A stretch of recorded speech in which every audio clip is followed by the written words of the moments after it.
Twist वाली बहू। नरेश की माँ अपने बेटे से मिलने दिल्ली आ रही है। इस बात का पता चलते ही नरेश के दिल में हलचल मच जाती है। नरेश अपनी माँ के स्वागत की तैयारी में लग जाता है। साथ ही उसे डर भी सताने लगता है कि उसकी माँ कहीं अपनी पुरानी जिद पर फिर से बैठ ना जाए। हे भगवान, इस बार बचा लो, अगले साल पक्का माँ की जिद पूरी कर दूंगा। तभी दरवाजे की घंटी बजती है। नरेश दरवाजा खोलता है तो सामने अपने मकान मालिक को देखकर हैरान हो जाता है, क्योंकि उनके साथ एक सुंदर सी लड़की भी थी। अब नमस्ते अंकल, कुछ काम था, मुझे बुला लेते। आपने क्यों कष्ट किया? अरे नहीं नहीं, इसमें कष्ट कैसा, मैं तो बस तुम्हें रीना से मिलवाने आया था। आज से रीना तुम्हारे साथ इसी फ्लैट में रहेगी। अंकल, कोई लड़का फ्लैटमेट नहीं है? एक अनजान लड़की के साथ रहना मेरे लिए थोड़ा अजीब होगा। देखो नरेश, मैं तुम्हें पहले भी बता चुका हूँ कि इस फ्लैट में तुम्हें किसी ना किसी के साथ एडजस्ट करना ही होगा, या फिर तुम अकेले पूरे फ्लैट का किराया दे दो, मैं किसी को नहीं रखूंगा। नरेश अपने मकान मालिक की बात सुन के रीना के साथ रहने के लिए तैयार हो जाता है, पर अंदर ही अंदर उसे ये बात खाने लगती है कि वो अपनी माँ को क्या जवाब देगा जब उसकी माँ रीना के बारे में उसे पूछेगी।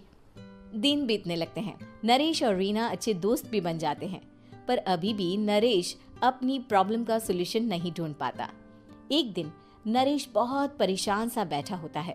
तभी रीना उसे पूछती है, क्या हुआ नरेश, तुम काफी परेशान लग रहे हो, सब ठीक तो है ना? हाँ सब ठीक है, बस एक छोटी सी प्रॉब्लम है। वो एक्चुअली 2 दिन बाद मेरी माँ मुझसे मिलने आ रही है। अरे तो इसमें प्रॉब्लम क्या है, ये तो खुशी की बात है। हाँ रीना, बट मेरी माँ एक जिद लेकर बैठ गई है कि मैं शादी कर लूँ, पर मैं अभी इस चीज़ के लिए तैयार नहीं हूँ।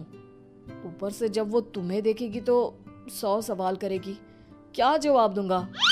अरे इसमें कोई टेंशन वाली बात नहीं है, मेरे पास ना इस प्रॉब्लम का सलूशन है, जिससे ना तुम्हें शादी करनी पड़ेगी और ना ही तुम्हारी माँ मेरे बारे में कुछ पूछेंगी। रीना की बात सुनकर नरेश सोच में डूब जाता है। वो सोचता है कि रीना खुले ख्यालों वाली लड़की है, कहीं माँ को सच बता ना दे। नरेश को सोच में डूबा देखकर रीना कहती है, अरे क्या हुआ, किस सोच में पड़ गए? डोंट वरी, जैसा तुम सोच रहे हो ना वैसे कुछ भी नहीं है, मेरे पास एक प्लान है। मैं कुछ समझ नहीं पा रहा हूँ, कैसा प्लान? मैं समझाती हूँ। हम ना एक कॉन्ट्रैक्ट मैरिज कर लेते हैं। फिलहाल मेरे पास जॉब नहीं है, तो तुम इस रूम का किराया दे देना जब तक तुम्हारी माँ यहाँ रहेंगी, सिर्फ तब तक। और तुम अपनी माँ से कह देना कि मैं तुम्हारी पत्नी हूँ, इससे वो मेरे यहाँ रहने पर कोई सवाल भी नहीं करेंगी। अरे बात तुम्हारी ठीक है, पर माँ से झूठ बोलना, ना ना बाबा, मैं ये रिस्क नहीं ले सकता। कोई और आइडिया दो ना तुम।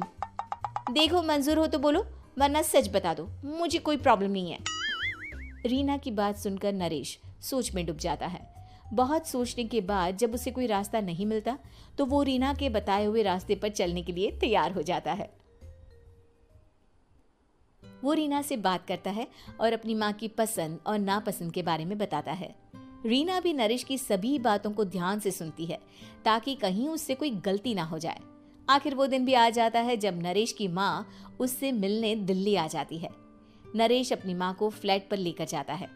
जैसे ही नरेश की माँ फ्लैट के अंदर जाती है, रीना उसके पैर छू लेती है। ये देखकर नरेश की माँ थोड़ी घबरा जाती है और नरेश से पूछती है, अरे बेटा नरेश, ये कौन है? माँ, ये आपकी बहू रीना है। माफ़ी चाहता हूँ, सब कुछ इतनी जल्दी में हुआ कि आपको बता ही नहीं पाया, इसलिए सोचा कि क्यों ना आपको सरप्राइज दिया जाए। अरे बेटा, मैं तो बस तेरा घर बसा हुआ देखना चाहती थी। हाँ, बहुत अरमान थे अपनी इकलौते बेटी की शादी को लेकर, लेकिन कोई बात नहीं, शायद किस्मत को यही मंजूर होगा। ये कहते ही नरेश की माँ रीना को गले लगा लेती है। रीना बेटिया, मेरा बेटा ना थोड़ा नादान है, पर तुम काफ़ी समझदार लगती हो और मैं जानती हूँ कि तुम इसका बहुत अच्छे से ध्यान रखोगी। माँ आप चिंता मत कीजिए, मैं सब संभाल लूंगी। नरेश की माँ अपने बहू और बेटे के साथ खुशी खुशी रहने लगती है। दिन बीतने लगते हैं। नरेश की माँ और रीना का रिश्ता बहुत मजबूत होता चला जाता है।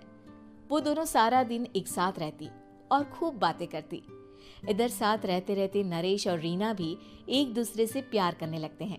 दोनों को इस बात का एहसास हो जाता है, फिर भी वो इस बात को छुपा कर ही रखते हैं। एक दिन नरेश की माँ और रीना शादी के बारे में बात करने लगते हैं। रीना बिटिया, ये तो नरेश ने मुझे बिना बताए शादी कर ली, वरना मैं तो अपनी इकलौती बेटी की शादी इतनी धूमधाम से करती कि सारी दुनिया देखती रह जाती। अच्छा माँ, आप ऐसा भी क्या करती नरेश और मेरी शादी में जो दुनिया देखती रह जाती? अरे बिटिया, एक माँ के अरमान तुम अभी नहीं समझोगी। मैं तो अपनी बहू को एक रानी की तरह लेकर आती और शादी भी बिल्कुल शाही अंदाज में करती, पर मेरे तो सारे अरमान ऐसे ही रह गए। खैर, मुझे तो अपने बेटे और बहू की खुशी चाहिए बस। ये कहते हुए नरेश की माँ की आंखों में आंसू आ जाते हैं। रीना भी ये सुनकर ख्यालों में खो जाती है, क्योंकि वो भी मन ही मन खुद को नरेश की पत्नी और उसकी माँ की बहू मानने लगी थी।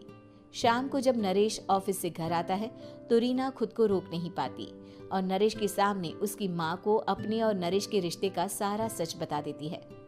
रीना की बात सुनकर नरेश की माँ दोनों से बहुत नाराज हो जाती है और घर वापस जाने की बात करने लगती है।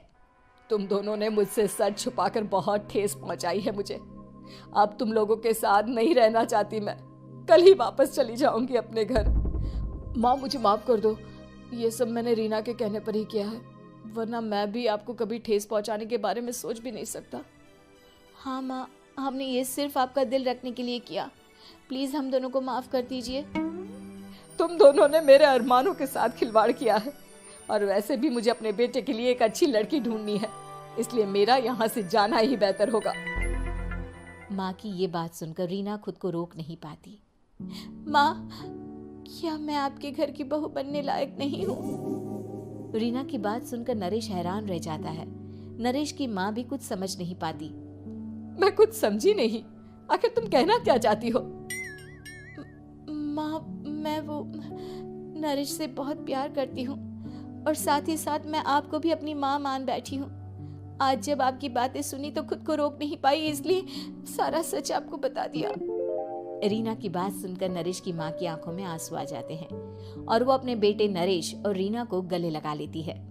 मेरे घर की बहू तो सिर्फ रीना बिटिया ही बनेगी।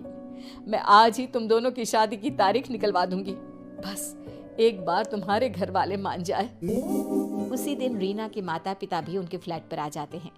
दोनों परिवार आपस में बैठकर बातें करते हैं और शादी के लिए राजी हो जाते हैं। रीना भी कॉन्ट्रैक्ट फाड़ देती है और कहती है, सही मायने में मैं अब बहू बनूंगी, अब तक तो सिर्फ कॉन्ट्रैक्ट वाली बहू थी।